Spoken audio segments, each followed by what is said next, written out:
Hey y'all, it's Joefer here, the cranky old gay guy, in my fleece, which was given to me by my sister-in-law years ago because she didn't like it.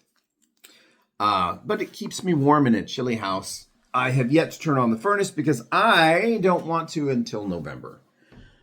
I try to push it every year, just, save energy, save money. Gas prices went way up. So natural gas, which is what the house is heated by. So the chill in the air is not comfortable.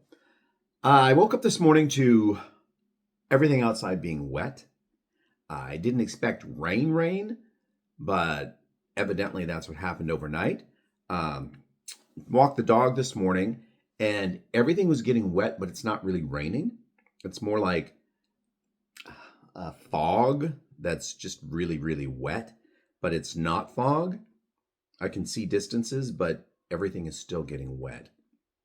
I'm not sure what the term is for what I'm experiencing outside because it's not rain, it's not a mist, it's not a fog, but it's wet. Everything is still wet, and it's getting wet. And my jacket was wet, even though it wasn't raining. So the humidity must be really, really high.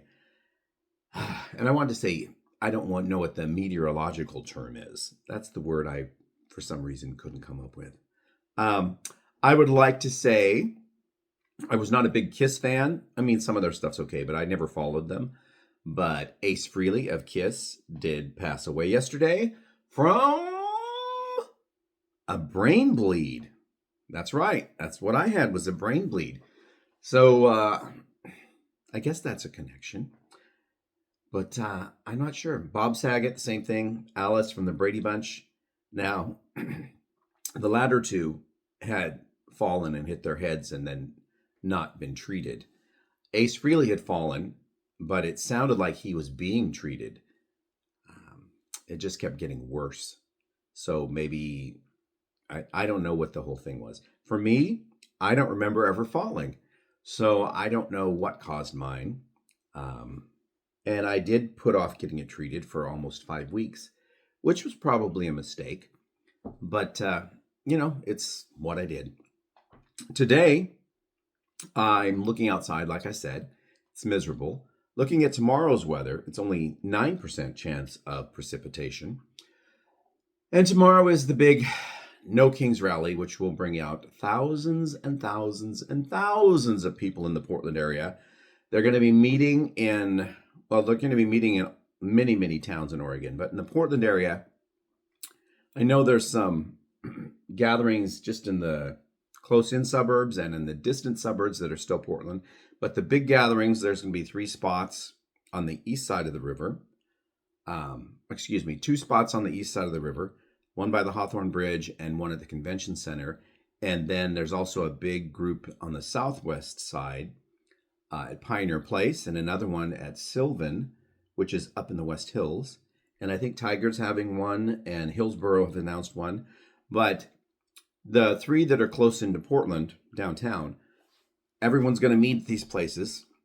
And then at a designated time, everyone's going to march across the bridges or through town to get to the waterfront, the battleship mast, which is a monument, a memorial.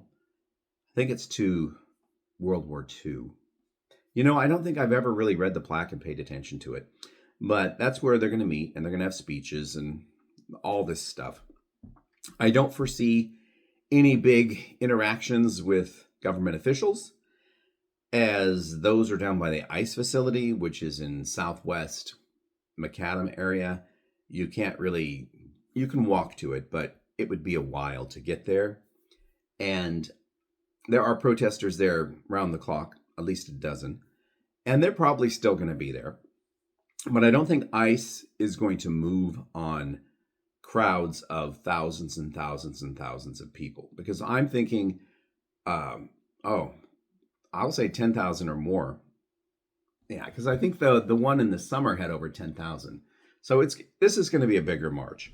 It's going to be a bigger protest against King, saying that we don't want a king or a dictator as a ruler of this country. because it's going to be so big. Again, I don't see, and I don't think that the National Guard troops have actually been deployed to Portland yet. It's all tied up in the courts. And the guy that runs the National Guard here, I don't mean the governor, I mean the head of the National Guard, he's a sergeant or something. He has stated that if the Oregon National Guard is deployed, they will be defending protesters. They will not be on the side of ICE.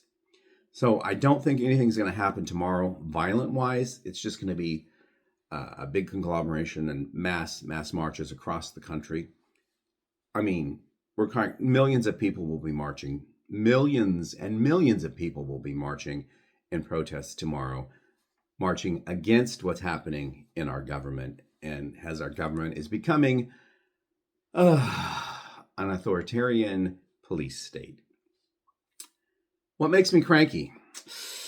Oh boy, what always makes me cranky? This weather. I just can't stand this part of the year. If it was sunny and cool, I could handle it. But this overcast, gray, dark, wet, it's so miserable, and it really messes me up inside in that, will it ever end? Yes, I know it will end, but that's where my mind goes. It's like, why can't it just be sunny and beautiful all the time? I was told that climate change would bring San Diego weather to Portland. Well, when is that going to happen? And why haven't we seen it? It's irritating as F. Other news, I did go play naked pool last night. There was one naked man in the corner, the same naked man that's always there on pool night. The bar was relatively empty. I got there 6:15-ish. I wanted to make sure I got to play pool. There were two people playing already. So I did get to play within like 30 minutes. I didn't stay past 8:30. The bar was dead. There were maybe a dozen guys at the pool table area. There were 8 or 9 guys out on the first patio, all gathered in a corner at one table talking. And there were 3 or 4 guys in the outer patio where it's covered. It's a rain cover, so you're not going to get wet. But it wasn't raining. It was just cold. And there was one guy sitting out there just playing on his phone by himself. And then in the bar, there were 3 people at the bar, maybe 2 or 3 people on the other side of the bar away from the pool table.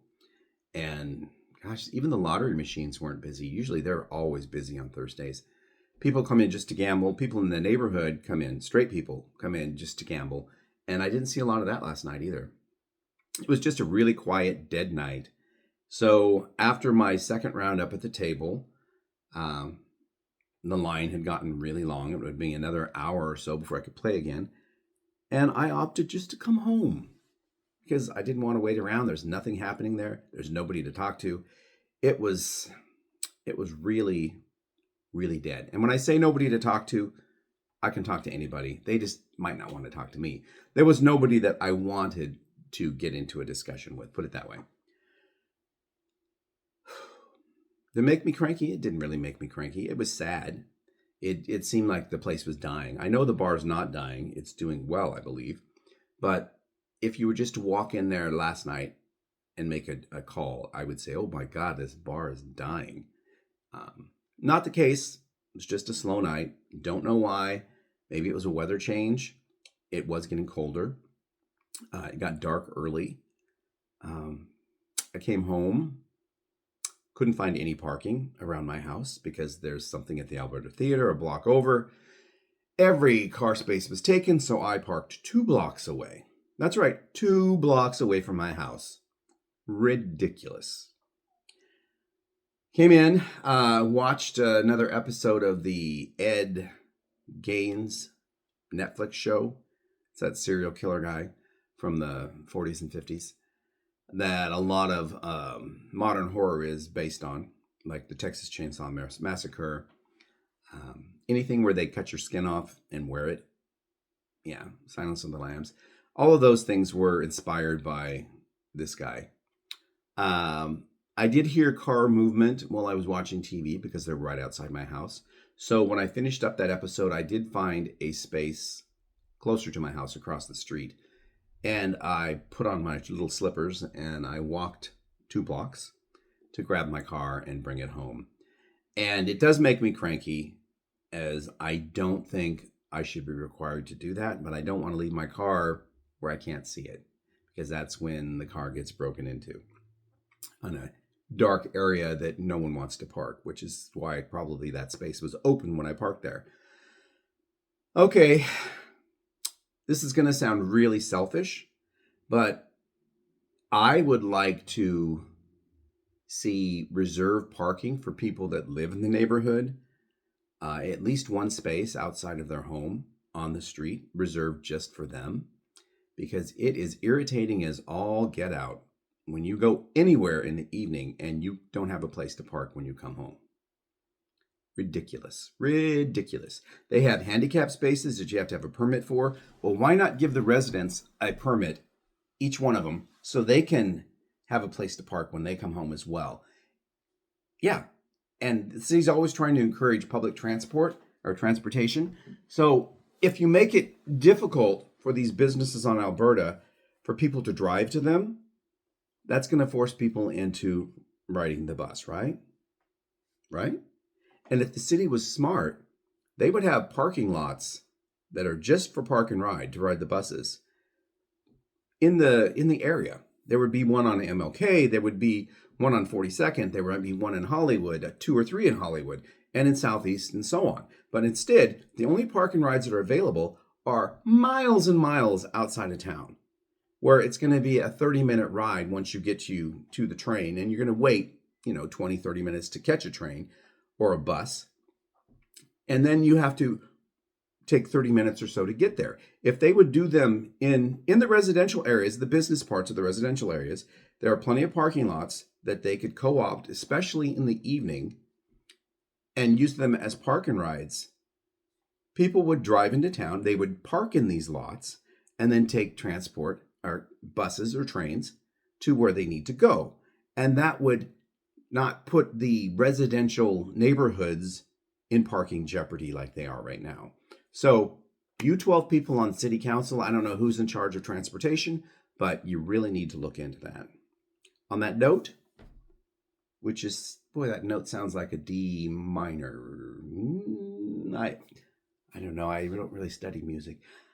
I'm going to say have a great day, and I will see you all, I guess, tomorrow.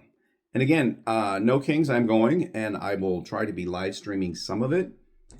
I don't know how much I'll be able to live stream or if it's going to be worth it, but I just want to show everyone the crowds that will be there. Okay? Stay cranky, my friends. Stay cranky. Bye-bye.